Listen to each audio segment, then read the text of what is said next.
이사야 54장 6절에서 10절입니다. 여호와께서 너를 부르시되 마치 버림을 받아 마음에 근심하는 아내 곧 어릴 때의 아내가 되었다가 버림을 받은 자에게 함과 같이 하실 것임이라.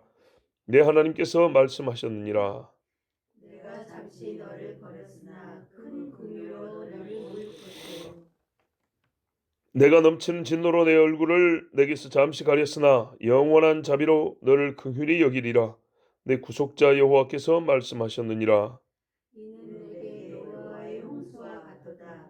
내가 다시는 노아의 홍수로 땅 위에 범람하지 못하게 하리라. 맹세한 것 같이 내가 내게 노하지 아니하며 너를 책망하지 아니하기로 맹세하였노니. 산들이 떠나며 언덕들은 옮겨질지라도 나의 자비는 내게서 떠나지 아니하며 나의 화평의 언약은 흔들리지 아니하리라. 너를 긍휼히 여기시는 여호와께서 말씀하셨느니라. 아멘. 어릴 때 아내가 되었다가 버림을 받은 여자를 다시 부를 때는 어떤 목소리로 해야 되나요? 뭐 꼭 어릴 때는 아니지만 호세아서에 보면 호세아가 여기는 좀 다르죠. 지가 도망간 거죠.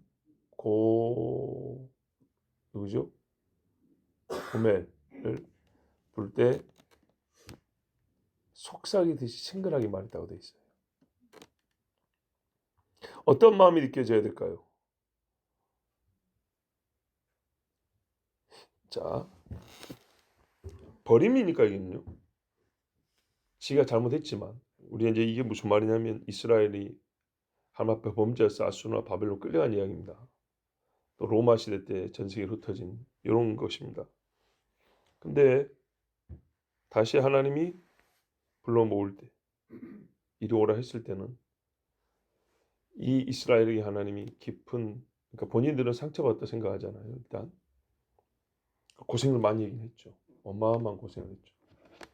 그 절망에 잠겨 있는 영혼들, 첫째는 죄의 용서, 사죄의 선언이 있어야겠죠. 그리고 그 목소리는 사랑과 불쌍히 여김이 정말 충만해야겠죠. 언제라도 너 옛날에 잘못한 거 내가 끄집어내갖고 다시 버린다거나 뭐 일만 있으면 너 옛날에 이런 식으로 해서 사람 숨도 못 쉬게 하면 안 되겠죠. 잊은 것처럼 그렇게 대해줘야 되겠죠. 실제 생활에서 말해요. 그래야 듣지 않겠습니까? 언제 과거를 책 잡아서 때리고 버리고 욕할지 모르는데 얼마나 두려움으로 오라 그래도 따라가기 어렵겠잖아요. 그죠? 이렇게 사랑과 불쌍함이 있어야 말을 믿을 것이고 돌아오라 하면 돌아갈 것이고. 하나님이 이스라엘을 그렇게 부르세요. 실제로 그렇게 불렀고. 이스라엘의 하나님이라고 그랬어요. 이스라엘의 하나님. 5절에 보면 이스라엘의 내 구속자는 이스라엘의 거룩한 이시라. 또 온 땅의 하나님이라. 온 땅의 하나님이 어떻게 일컬어 봤냐면 이스라엘의 하는 거 보고 온 땅이 하나님 앞에 같이 나오는 거예요. 내가 잠시 너를 버렸으나 큰 긍휼로 너를 모을 것이오. 봤죠? 제가 한 말 뒤에 보면 다 나와 있습니다. 긍휼로. 잠시 버렸어요. 왜요? 죄 때문에. 성경 보면 아주 버리지 아니한다고 돼 있어요. 다시 정결해 줄 수 있도록 불로 태우는 불시요. 예. 그러나 때가 되면 모읍니다. 열방이 흩어져 남편 없는 그 서러움과 버림받은 자의 이 슬픔과 고통을 맛보게 했지만은 성경이 무슨 이것이 나의 본심이 아니요. 그렇죠? 너를 사랑하여서 살리려고 하는 거다. 그런 것이었습니다. 이사야 이 앞에 보면 43장인가 44장인가 어디 보면 뭐냐면 이스라엘 내가 어찌 너를 잊겠느냐 너는 나의 잊음이 되지 아니하리라. 정말로 감동적인 말씀이에요. 예. 그래서 모읍니다. 사람이 막을 수 있을까요? 못 막았어요. 적그리스도나 사탄이 막을 수 있습니까? 못 막습니다. 안개를 거치고 폭우를 거치게 하고 바람을 멈추게 해서 나는 네 얼굴을 보고 너는 나 얼굴을 보는 얼굴과 얼굴을, 그전에는 얼굴을 돌이켰다 해야 됐거든요. 이제는 마주보게 하신다. 하나님이 정하고 하면 아무도 못 막습니다. 나의 큰 손으로 너를 끄집어내고 안아서 데리고 오겠다. 이 위대한 역사가요, 우리 눈앞에서 펼쳐졌었습니다. 정말로 세계의 역사가 부인할 수 없는 바벨론에서, 출애굽, 애굽에서, 바벨론에서, 또 현대에는 전 세계에서 이렇게 쥐고 있는데 싹 펴서 하나님 데리고 왔습니다. 이런 일을 본 적도 없고 들은 적도 없고, 죄를 참아보지 못하는 하나님이시기 때문에 진노했어요. 버릴 때 그게 진노했어요. 8절 보세요. 내가 넘치는 진노로 내 얼굴을 잠시 가렸으나. 버렸다는 게 이거라니까요. 얼굴 안 보면 어두움 속에 있게 돼 있어요. 예수님이 베드로 얼굴을 쳐다볼 때 눈이 마주쳤죠. 그리고 밖에 나가 시험이 통곡했죠. 영원한 자비로 너를 긍휼히 여기리라. 예, 잠시예요. 잊지 않아요. 내 자비는 영원하다. 영원하다는 뭐예요? 멈춘 적이 없다는 거예요. 그러니까 잠시 가는 것도 영원한 자비 가운데 있는 것이지 밖에 있었던 게 아니었어요. 만약에 그랬으면 이름이 있다가 지금은 없는 민족들처럼 없어졌을 거예요. 네가 당한 고통의 날은 너에게 멈추지 않는 자비를 베풀고 있다는 증거였다. 그런 겁니다. 왜? 내 신분은 깨끗하게 하죠. 예. 예를 들어 하나님이 이해를 지켜줘요. 9절을 보세요. 노아의 홍수입니다. 하나님의 진노가 어떤 것인지, 의의 심판이 무엇인지. 그런데요, 그 중에 남은 자가 있었어요. 노아의 식구. 자기들이 잘했나요? 하나님이 택했습니다. 살 방법을 가르쳐 줬습니다. 그리고 그 나무상자 같은 방주 안에 들었으면 그냥 사는 겁니까? 아니죠. 여러분, 당시에 파도가 얼마나 높게 친지 아세요? 사람들이 말하긴, 아니 이 전문가들, 과학을 연구한 사람들이 말하길 25m는 넉넉히 쳤을 것이다. 파도가 센데. 왜 그러냐? 저는 그 말을 보고 이해를 했어요. 지금 있는 태풍도 먼 바다면 10m 칩니다. 파도가 10m. 우리 교회는 그냥 덮어버립니다. 가끔 인터넷 그 영상 중에 거대한 파도에 배들이 이렇게 막 항해하는 것들이 나와요. 너무너무 무섭습니다. 그게 일반 폭풍이나 태풍 정도예요. 태풍은 그 영상보다 크죠. 왜냐하면 태풍들은 못 지나가게 하니까. 태풍이 2개 만나면요 20m 이상 칩니다. 그건 중간에 섬도 있고요. 또 뭐랄까요? 일부 지역에서 치는 바람에 따른 파도들이잖아요. 근데 체계적으로 땅이 없어요. 물을 가릴 게 없다고요. 그리고요, 바람으로만 일으켜진 파도가 아니고 밑에 지각이 흔들어버린 파도라는 거예요. 그렇죠? 이거 훨씬 더 세겠죠. 어마한 파도입니다. 견딜 수가 없어요. 자, 춥게는 또 얼마나 추웠을까요? 그 나무 안에서 불 피우면 큰일 났겠죠. 뭔가 화덕이 있었을 것인데 우리 방에서 불 피워도 안 타는 것처럼. 그러니까 이거 셈이라 생각하면 보통 이게 심각하고 또 한편 재밌는 게 아니에요. 1년 동안 거의 방주에 있었어요. 그 짐승들 뭘로 다 먹이려고 1년. 그래서요, 비가 올 때 구름이 끼고 있으면 추울까요, 안 추울까요? 춥겠죠. 네. 왜 또 지가 흔들고 먼지가 올라가고 햇빛도 가리고 굉장히 추워요. 그래서 많은 짐승은 겨울잠으로 동면. 예. 그래서 먹이를 덜 줄 수 있고 8시 있고 한 바퀴 돌면 하루 종일 녹초가 돼 버릴 겁니다. 그 하루 이틀이지. 그렇죠? 그리고 짐승을 실어도 꼭 큰 것들 실을 필요 있나요? 새끼 실으면 되지. 그렇죠? 이게 생각하면 말이죠. 재밌어요. 다 방법이 있어요. 전 세계 짐승들 큰 것도 있고 작은 것도 있죠. 싹 먹고 평균 내보면 양만큼도 안 돼요. 평균 내보면 생각보다 작은 것들이 많습니다. 그러다 새끼를 먹으면 되잖아요. 자, 등등. 노아 홍수에 뭐 했어요? 진노. 그러나 하나님이 다시 8식구의 약속을 주고 번성하게 줬어요. 그렇다는 거예요. 그러면서 말했어요.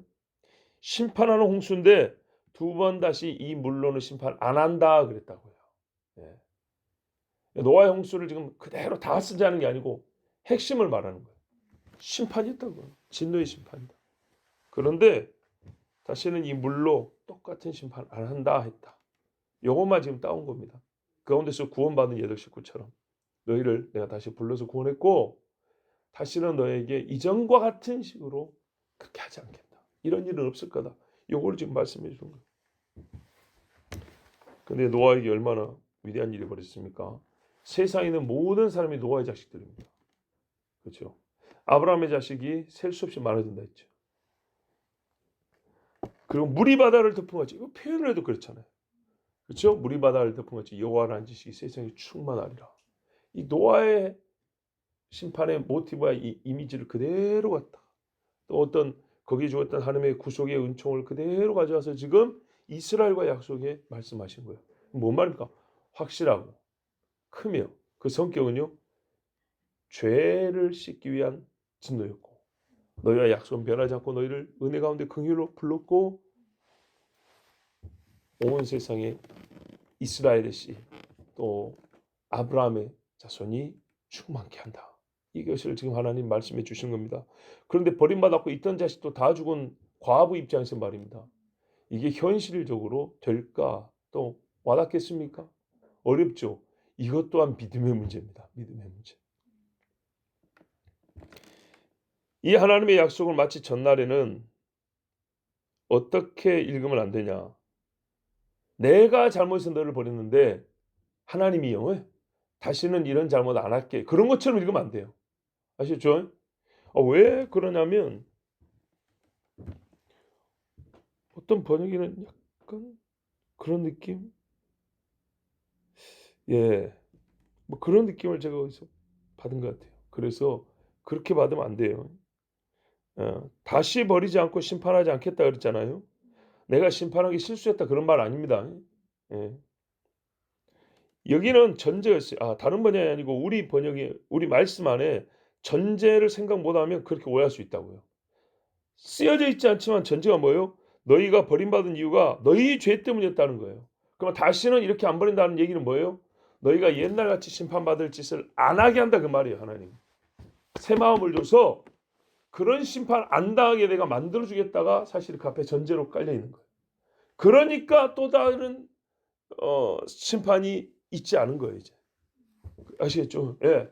한 번 심판해 보니까 내가 너무 심하게 했다. 앞으로는 그렇게 안 때릴게. 내가 그 한 번 첫 번째하고 실수했어. 실수. 그런 말이 아니에요. 너희의 마음을 변화시켜서 다시는 이방에 팔리거나 말할까요? 버림받을 만한 이유가 너희에게 없도록 너희를 새롭게 하겠다는 겁니다. 그런데 바벨론에서 갔다 온 다음에 나중에 로마 때문에 또 한 번 박살났지 않습니까? 자, 성경은요. 당대와 장래까지 포함해서 얘기한다고 그랬고 우리가 앞에서부터 계속 주님이 오심으로써 이루신 일의 종국 마지막까지 내다본다고 그렇게 말씀을 했어요. 자, 때가 되면 말입니다.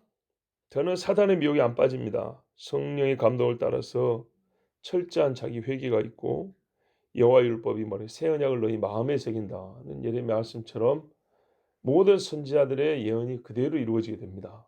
자, 우리는 그때를 바라보고 있는데 이 말이 얼마나 확실하냐면 10절에 보세요. 산이 제자리에서 떠나고 언덕들이 옮겨진답니다. 와, 한마디로 땅이 바뀐다. 땅이. 그래도 하나님의 자비와 화평의 언약은 떠나지도 않냐고 흔들리지 아니한다. 말하자면 내가 너희에게서 얼굴을 돌리는 일은 2번 다시 없다입니다. 어디까지 보면 되냐면 이제 세계 열방의 로마라는 제국에서 흩어졌고 돌아온 이스라엘 있잖아요. 요 사람들 이 로마서 8장에 보면 우리가 복음을 믿는 자들에게 하나님의 약속이 있지 않습니까? 그 뭐예요? 누가 우리를 그리스도의 사랑에서 끊으리요 환난이나 공고나 박해나 기근이나 적시나 위험이나 칼이랴. 저 밑에 하면요. 현재일이나 장래일이나 생명이나 사망이나 천사나 권세나 능력이나 높음이나 기쁨이나 다른 어쩜 피조물이라도 우리 주 그리스도 예수 안에 하나님의 사랑에서 끊을 수 없으리라 그랬죠. 그렇죠? 근데 여러분 바로 이어서 무슨 이야기합니까? 9장에서 11장까지 이스라엘 구원 얘기하잖아요. 그렇죠? 보세요. 일반적인 복음의 능력과 효과에 대해서 말한 다음에 지금 이 8장 어떤 것도 하나님의 사에서 끊을 수 없다 하고 바로 9장에서 11장가 이스라엘 얘기합니다. 전에 참 많이 말씀드렸어요. 이 8장의 마지막 부분은요. 앞서 누구든지 예수를 믿는 자뿐만 아니라 바로 꼭 끊어진 것 같은 이스라엘에게 적용되기 때문에 이 가운데 얘기한 겁니다. 그리고 역사주의 신뢰로 이스라엘 같은 자가 없다고 말입니다. 근데 지금 안 나타있는 이게 고민이었던 거예요. 다 바울에게. 근데 11장까지 가면 답이 다 나오죠. 이방인의 충만한 수와 자기까지 라고 하나님의 구원의 지혜가 거기 있다고. 그래서 누가 하나님을 가르칠 수 있겠냐? 누가 모세가 될 수 있겠냐? 깊도다 하나님의 지혜와 지혜 부요하며 이렇게 노래하는 거죠. 자, 오늘 말씀을 보면 사실 똑같은 말을 3번 반복했다는 거 아십니까? 보세요. 6절 끝에 맞죠? 6절 끝에 내 하나님께서 말씀하셨느니라. 8절 끝에 내 구속자 여호와께서 말씀하셨느니라. 10절 끝에 너를 긍휼히 여기시는 하나님께서 말씀하셨느니라. 제가 이 끝에 부분을 따로 설교를 안 했어요. 내 하나님, 내 구속자, 너를 긍휼히 여기시는. 굳이 설교 안 해도 본문을 푸는 가운데 다 드러나 있고 이거는 그 마디마디마다 하나님이 마치 도장 찍듯이 한 말씀 해놓은 거기 때문에 그럼으로써 우리는 지금 이 짧은 분량에서 같은 말씀을 3번이나 하나님이 말씀했다는 걸 확인하게 됩니다. 확실하다는 겁니다. 한 번만 해도 확실한데 3번씩이나 절대로 다른 일은 일어나지 않습니다. 다양한 표현으로 하나님의 한 가지 마음을 보여줬습니다. 그러면 우리 눈에도 보였을 것이고 또 보게 될 것이겠죠. 그래요. 현대 들어서 이스라엘 유대인이라고 하는 사람들이 돌아오는 일을 우리가 지금 보고 있습니다. 우리가 이 일을 모를 때는 안 보였어요. 있었지만 모르면 안 보이는 거예요. 그죠? 근데 이제 몇 년 동안 알고 나니까 옛날에 있었던 것까지 보인단 말이죠. 2차 대전 끝나고 이스라엘이 독립한 때부터 해서 여러 전쟁에도 지금도 보세요.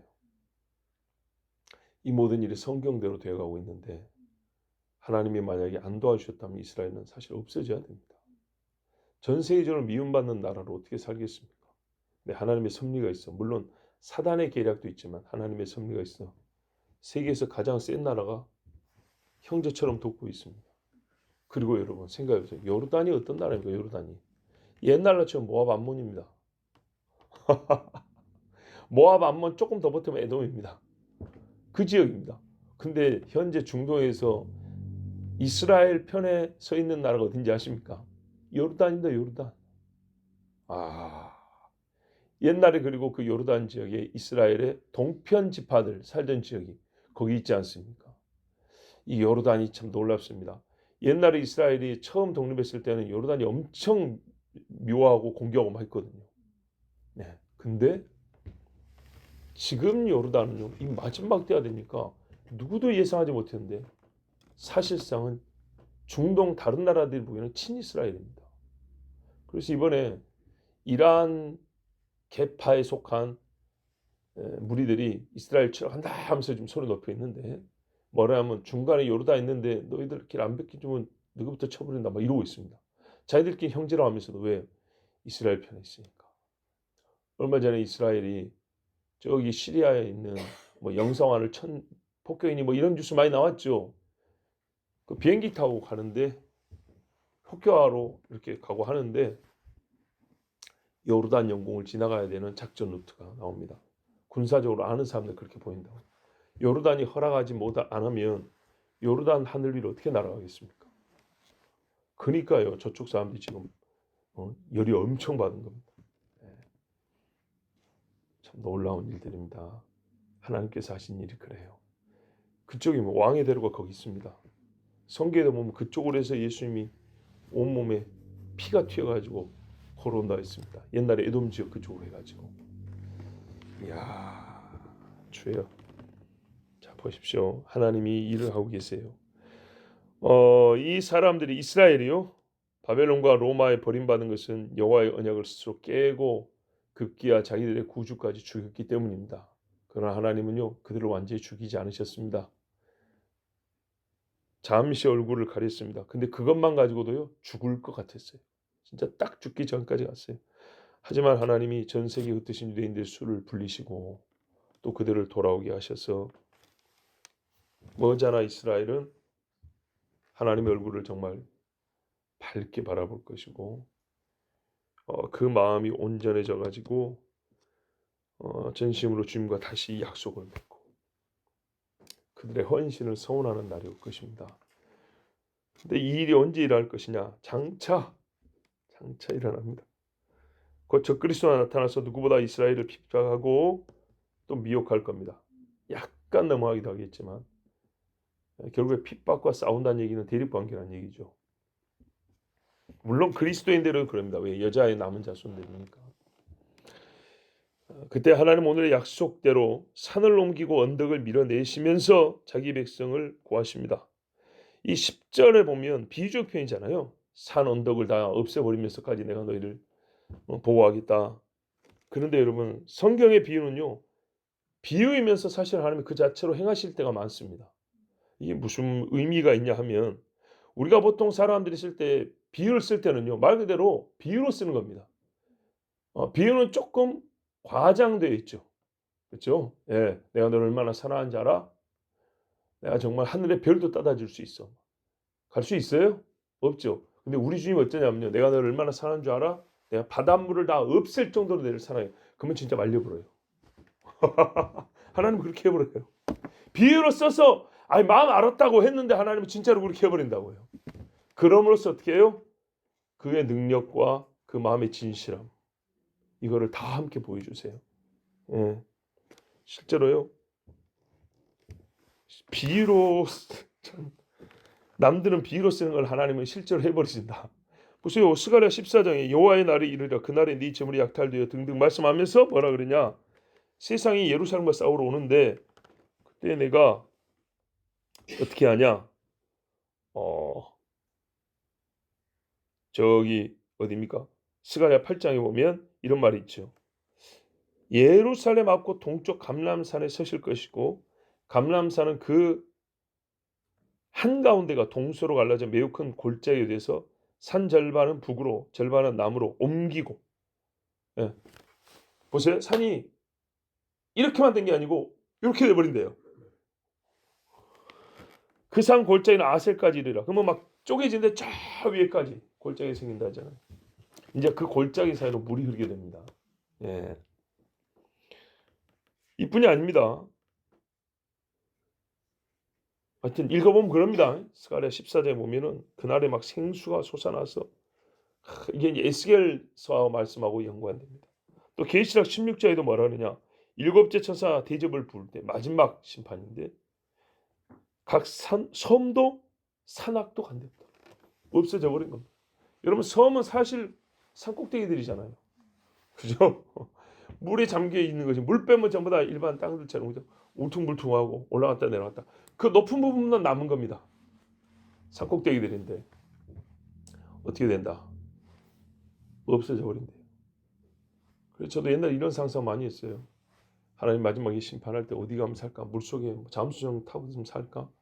어디 무인도 가서 있으면 적그리스도 못 들어올까? 근데 아무 소용 없어요.